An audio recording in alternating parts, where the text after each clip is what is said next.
តោះបងប្អូនអើយធីមអ្នកដែលចូលចិត្តញ៉ាំម្ហូបក្រៀមក្រោះចូលមក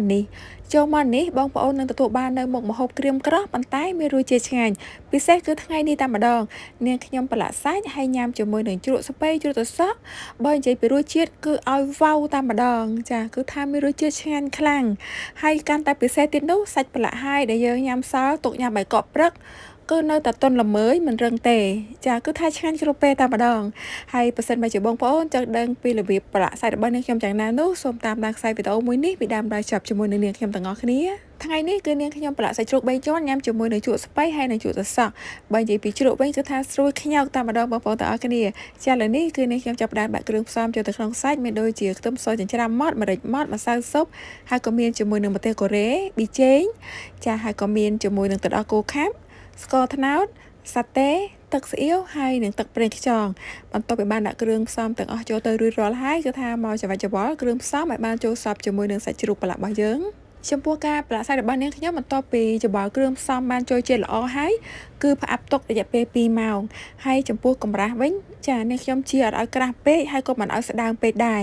ចានេះគឺជាចំណង់ចំណូលចិត្តនៃការញ៉ាំរៀងខ្លួនអញ្ចឹងណាបងប្អូនទាំងអស់គ្នាចាចំពោះសាច់ប្រឡាក់របស់នាងខ្ញុំនេះប្រកាសជាមានបងប្អូនគាត់ថាក្រាស់ពេកហើយអញ្ចឹងណាចាសម្រាប់នាងខ្ញុំពេលដែលស្ដើងពេកអាំងឆ្អិនទៅគឺឡើងរឹងហើយខ្សោះចាដល់ពេលយើងទំពាញ៉ាំទៅដូចអត់សូវមានរសជាតិអញ្ចឹងណានេះសម្រាប់នាងខ្ញុំទេបើសិនជាបងប្អូនចូលចិត្តបែបណាគឺបងប្អូនផ្លែសាច់គឺទៅតាមបងប្អូនដែលបងប្អូនចូលចិត្តញ៉ាំអញ្ចឹងណាឥឡូវនេះសាច់ជ្រូកអាំងរបស់នាងខ្ញុំបានឆ្អិនមួយចំហៀងហើយឥឡូវនេះត្រឡប់ប្រែមកមួយចំហៀងទៀតចាទុករយៈពេលតែ15នាទីទៀតគឺឆ្អិនល្មមតែម្ដងចាឥឡូវនេះសាច់អាំងរបស់នាងខ្ញុំបានឆ្អិនរួចរាល់ហើយគឺនិយាយទៅពីថាក្លិនវិញឡើងឈ្ងុយតែម្ដងបងប្អូនចាឥឡូវនេះគឺថាចាប់ផ្ដើមតម្រៀបដាក់ចូលជុំជាមួយនឹងបន្លែហើយជាមួយនាងខ្ញុំគឺចូលចិត្តណាស់អត់ចោលទេជាមួយនឹងត្រសក់ហើយនឹងជីវ៉ាន់ស៊ុយแล้วខ្ទឹមហ្នឹងគឺផ្ទាប់ចូលគ្នាទៅឆ្ងាញ់មែនតើពេលដែលបន្ថែមជាមួយនឹងទឹកស៊ីអ៊ីវតិចៗបងប្អូនក៏ឆ្ងាញ់ដែរនិយាយតែពេលរឿងឆ្ងាញ់រហូតហើយម្នាក់នេះនោះចំពោះសាច់ជ្រូក3ជាន់ប្រឡាក់អាំងរបស់នាងខ្ញុំនេះខាងក្រៅគឺក្រៀមស្រួយហើយខាងក្នុងបែបទន់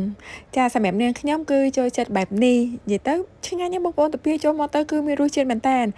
ឡូវនេះគឺថាចាប់ផ្ដើមដួសបាយក្តៅហើយក៏បន្ថែមជាមួយនឹងសាច់អាំងបងប្អូនសម័យរសជាតិមើលថារសជាតិប្រកាសជាយ៉ាងម៉េចសម្រាប់នាងខ្ញុំដឹងហើយថាឆ្ងាញ់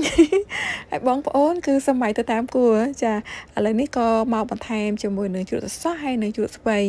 និយាយរៀបរាប់បបាច់បបោច្រើនឥឡូវនេះវីដេអូបង្ហាញរបស់នាងខ្ញុំក៏បានមកដល់ទីបញ្ចប់ផងដែរហើយនាងខ្ញុំសុគន្ធាក៏សូមអរគុណបងប្អូនទាំងអស់គ្នាដែលបានតាមដានខ្សែវីដេអូមួយនេះពីដើមដល់ចប់ជាមួយនឹងនាងខ្ញុំបើសិនបើជាបងប្អូនពេញចិត្តការបង្ហាញរបស់នាងខ្ញុំសូមជួយចុច like ក៏ដូចជា share ចែករំលែកហើយនាងខ្ញុំសុគន្ធាចាក៏សូម